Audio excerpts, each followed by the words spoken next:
होते या देशाचं संविधान 395 आर्टिकल मध्ये ते कंप्लीट करत होते। त्यावेळेस प्रत्येक कलम प्रत्येक आर्टिकल लिहिल्यानंतर ते तपासून पाहण्याचं काम त्या ठिकाणी डॉक्टर राजेंद्र प्रसाद आणि पंडित जवाहरलाल नेहरू यांच्याकडे होतं। बाबासाहेब आंबेडकरांनी ती कलम आमच्या हक्कासाठी, सन्मानासाठी, अधिकारासाठी, समानता प्रस्थापित करण्यासाठी या ठिकाणी लिहिली। ती कलम तपासून पाहत असताना जवाहरलाल नेहरूने ती पाहिल्यानंतर लगेच गांधीकडे जायचं आणि गांधीला म्हणायचं, बापू आंबेडकर जो संविधान लिख रहा है वो संविधान में वो पूरे हक अधिकार उनके लोगों के लिए, बहुजन समाज के मूल निवासी लोगों के लिए लिख रहा है।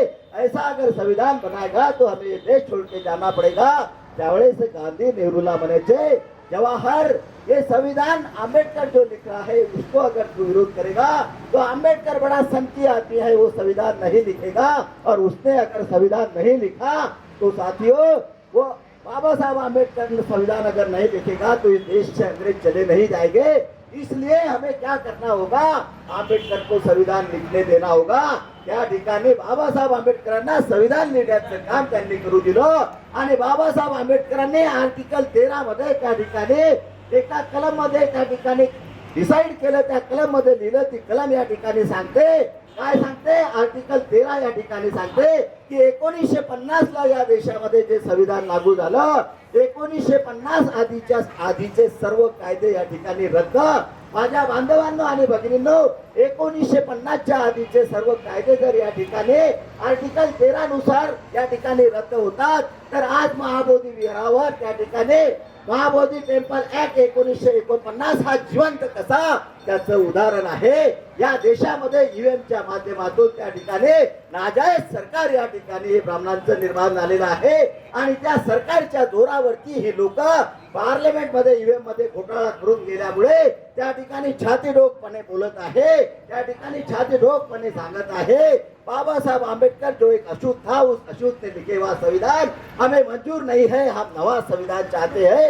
आणि त्या संविधानाची अंमलबजावणी ही लोक करत आहे। म्हणून बांधवांनो आणि भगिनींनो, आर्टिकल 13 मध्ये 1950च्या आधीचे सर्व कायदे रद्द झाले तरी सुद्धा आज महाबोधी टेम्पल ऍक्ट 1949 हा जिवंत आहे, कारण त्यावरती ब्राह्मणांचं नियंत्रण आहे।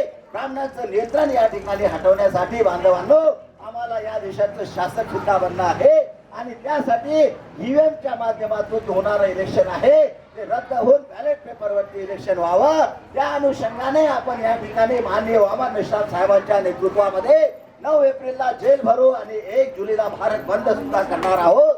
आणि सोबतच साथियो या ठिकाणी ते महाबोधी विहार ब्राह्मणांच्या ताब्यामध्ये मुक्त होण्यासाठी बुद्धिस्ट इंटरनॅशनल नेटवर्कचे राष्ट्रीय संरक्षक माननीय वामन मेश्राम यांनी 5 चरणबद्ध टप्प्यामध्ये आंदोलन केलेलं आहे। त्यातील पहिला टप्पा हा 3 मार्च रोजी संपन्न झाला, दुसरा टप्पा त्या ठिकाणी धरणे देऊन 8 मार्चला संपन्न केला आणि आज भारतातील प्रत्येक जिल्ह्यामध्ये या ठिकाणी रॅली प्रदर्शनाच्या माध्यमातून हा तिसरा टप्पा पूर्ण भारतामध्ये बांधवांनो बुद्धिस्ट इंटरनॅशनल नेटवर्कच्या माध्यमातून महाबोधी विहार मुक्त करण्यासाठी होत आहे। आणि यानंतरचा चौथा टप्पा हा 9 एप्रिलला या ठिकाणी भारतातल्या प्रत्येक जिल्ह्यामध्ये जेल भरू करून या ठिकाणी आपण संपन्न करत आहोत।